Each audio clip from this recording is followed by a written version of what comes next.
Hi there, everybody. It's Kirsty here again from My Home Truths. Ready for another Challenge of the Week Facebook Live. I do these every Monday at 10 a.m. or as close to it as I can.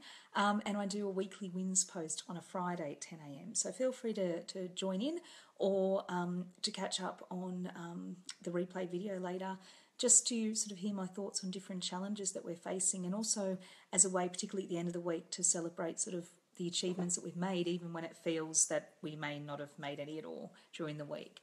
My challenge this week was actually inspired by something that sort of happened somewhat unexpectedly last night, but it came after a really hard weekend. We've been having real issues with Gilbert's behaviour.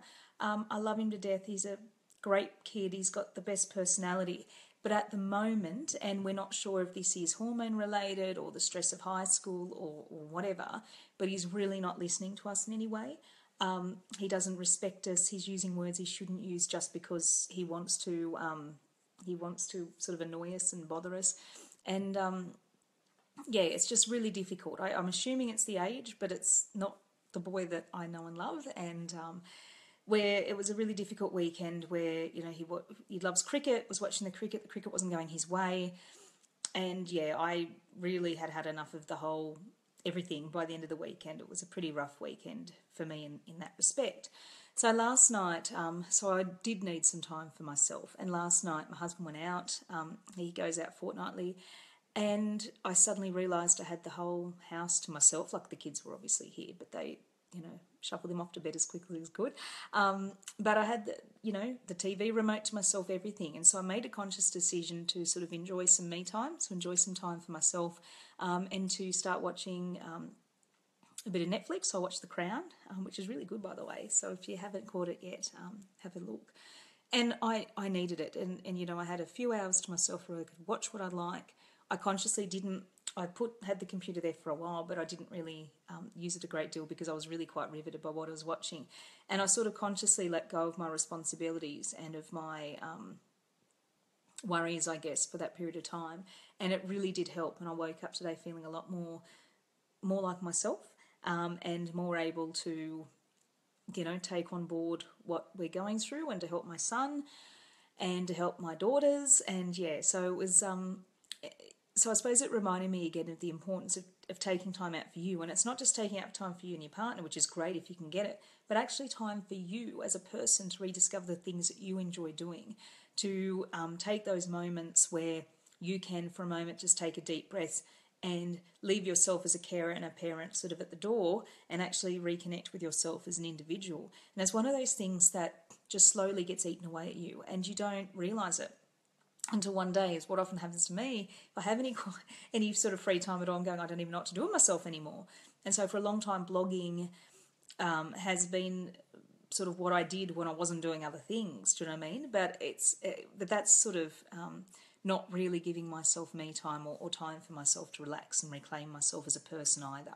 So I think it's really important as special needs parents for us to realise that we need time for ourselves as well, to not feel guilty about that, and to try and actively look for it. Now, in my case, it sort of befell me last night. That was great, but I need to be more proactive and find those moments where I can. I'm in the lucky position that my kids go to school in the day and I'm at home. I do a lot of work. I do writing, blog posting, connecting, sourcing stuff. So I am not just sitting here just relaxing and having fun, but at least I'm lucky I get those periods of a day where I am actually in solitude and I can direct what I want to do, and that gives me some time to centre myself. But I know a lot of other people are not in the same boat. Either their kids are with them during the day because they're, stay-at-home carers or parents. They work during the day. I used to do that. I used to work, used to run around and get the kids ready for school, work between 9:30 and 2:30 with no break, then race back home and get the kids and just start it all over again, taking them to after-school activities. So, and that seriously degraded my health, so that I can't go back to that life myself now. But it was especially difficult in those days for me to find time for myself. I used to play tennis, so I'd go and play tennis, but that even became a chore and something really I didn't look forward to as much because that meant I'd still, I couldn't just rest. I had to go out and do that again. So it's really finding something that works for you and to find those pockets of time, even if, a half a day or, 20 minutes or whatever doesn't present itself easily. It's actually being creative with the time that you have. And so, for instance, last night, I was able to have that time. The kids were able to just do quiet stuff in their room, go to sleep eventually, and I was able to watch a show that I wanted to watch. Otherwise, there's things, if you have a routine or you're looking at putting a routine together for your family, consider actually creating times for you in that routine. It doesn't have to be routine for your children. It can be routine as much for you as well. It gives them predictability and I suppose a sense of control and a sense of comfort, but it can give you a sense of space as well. So use it. So, if there's a way to put in a 10, 15-minute period when your kids are occupied with something else for you to sit down and read a chapter of your book, to have a cuppa, that sort of thing. It's easy for me to say, and I know it's difficult in practice, but I think a lot of it's down to our mindset, and it's down to us going, okay, well, we're going to take advantage of any time that comes to us, not just, I wish I had a half a day, or I wish I had a couple of hours to myself. It's really proactively having a look and going, okay, well, I can identify these 20 minutes or this 10-minute period where I know that my kids are going to be occupied and I can do this. Let's not make the decision to do washing or washing up or something around the house. Let's take that 10 minutes, have a cuppa, sit down and read a book, do a crossword, watch a bit of TV, whatever it is. Try and find something for you. With the pressures of life and the pressures of our families, it's not always possible for us to go out, and have that quiet time elsewhere. So, go and sit in the backyard for a bit. Go to your room, hide in the toilet, whatever works for you, just to get that bit of peace and quiet. But the thing that I've learned over the years is just try and be creative about it if you can. I used to appreciate my commute. I would drop the kids off at school at sort of 8:30, drive in, or 8:45, whatever, and drive into work, and it would often take up to half an hour for me to drive in. So I appreciated that time. I could listen to music, to the music I wanted to. I could turn the radio on. Gilbert hates the radio, only when it's grandstand at cricket time. But otherwise he doesn't want the radio on in the car. And so, a bit of freedom might be just turning it on when your kids aren't there.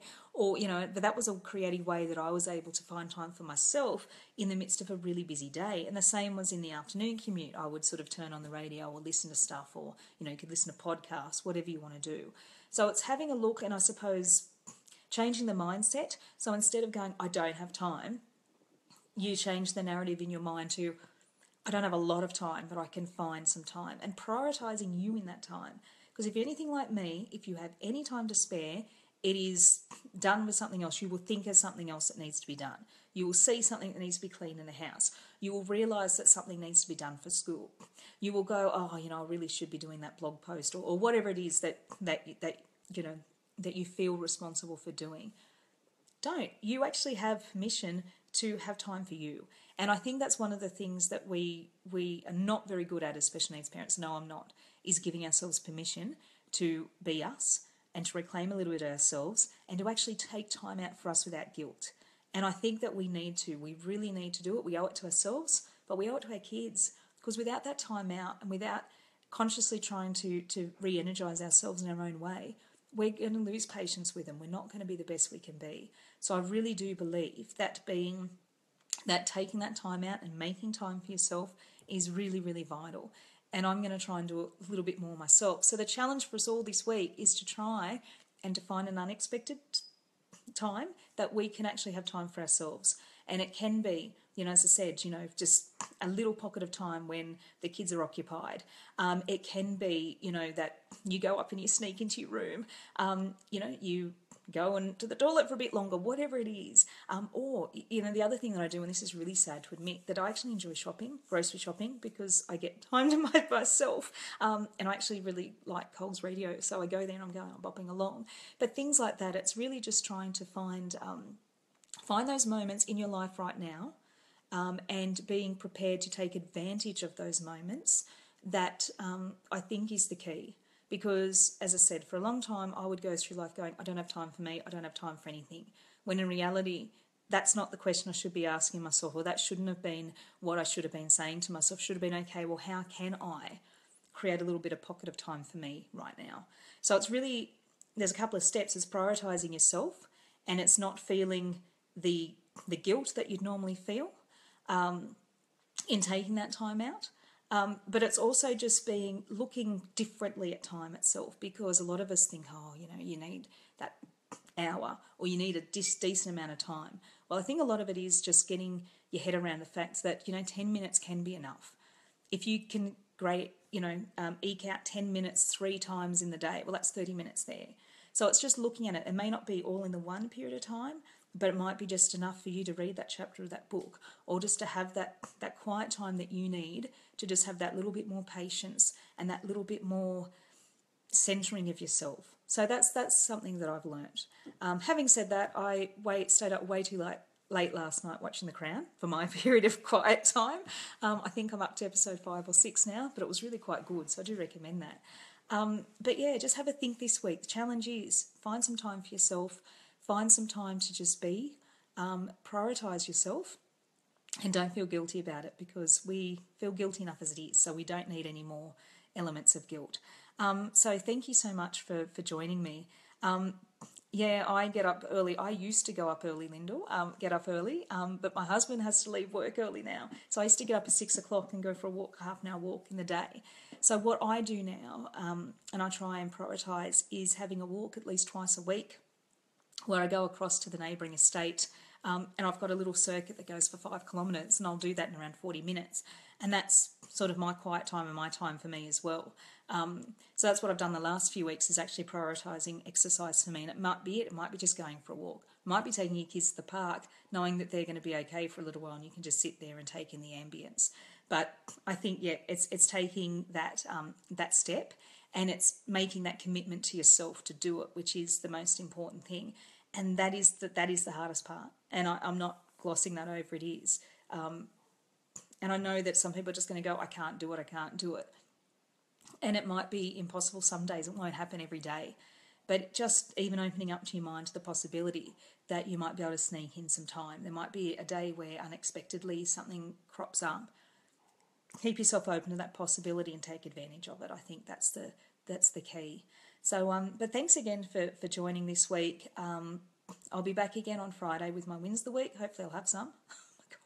Oh, one win I've got already right now, though, I'll just quickly tell you, is my daughter went to scout camp for the first time on the weekend this weekend past. She was the only girl there and had to camp by herself in a tent.